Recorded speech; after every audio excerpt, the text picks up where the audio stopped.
What is up, YouTube? Well, I got rid of my 87 Olds 442 and ended up getting this 2004 Cadillac Ctsv. The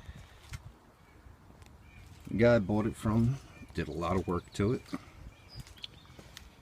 Ended up putting long tube headers on it, full Corsa exhaust, LS7 clutch. So the thing sounds pretty. My brother ended up tuning it for me, and about 6,000 miles after I got it, transmission went. That's why it's on jack stands.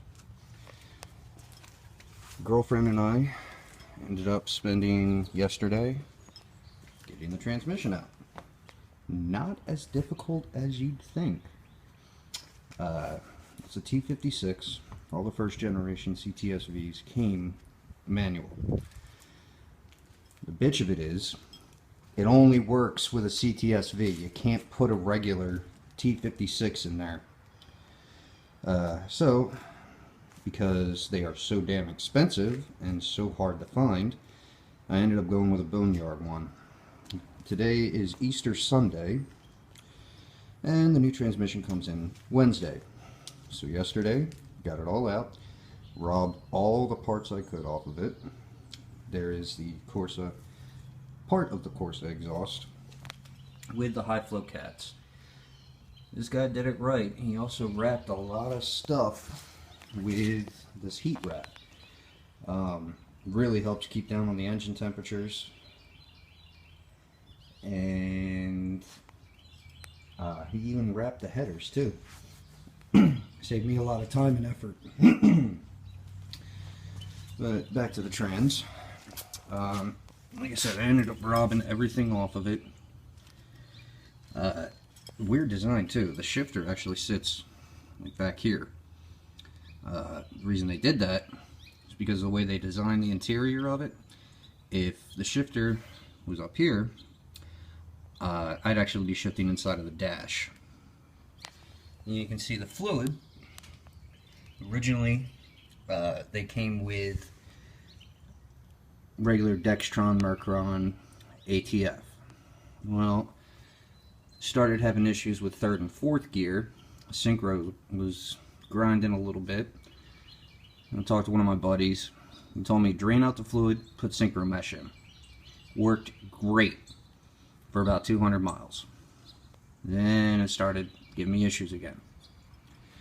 And then finally, reverse stopped working. So I said it's time to pull it out. Just trying to save that money up for something else, but you know, the Caddy's just too fun to drive. Now, that being said, got all that done, taken care of. New one comes in.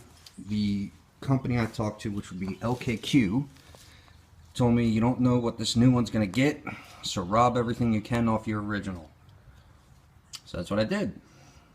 I'm keeping the bell housing, and if the new one comes with the bell housing, probably have it up for sale.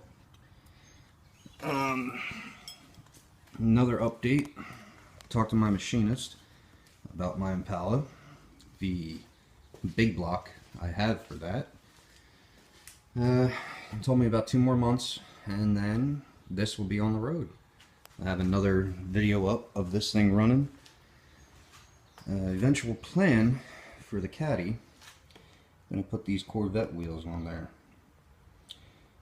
Did a test fit kind of deal, see how it looked. It looked good. Issue is that first generation CTSVs came with 6-lug. Wheels themselves don't look horrible on the car.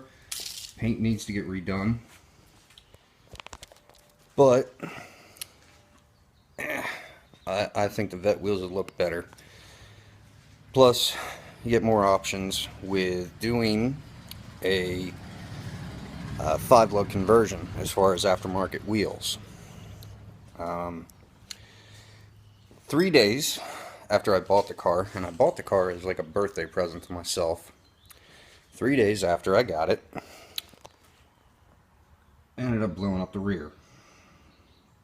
Yeah, this would be the first generation Ctsv rear. Don't ever launch it too hard. That's what I did. Creative Steel sells a rear differential kit where you actually put in the Ford 8.8. Good. It's stronger. I've heard a lot of good things about it. The only problem is it's $4,000. That's it's a little bit much for somebody like me. So saving up the money for that now. And let's see what else. Yeah, that's about it. I'm gonna try and start figuring out things to make for the caddy, and if I get good enough at it, I get enough followers, I'll end up trying to sell them. So if anybody's interested, message me, email me. If you like what you've seen so far, want to see more, like and subscribe. Alright guys, see you.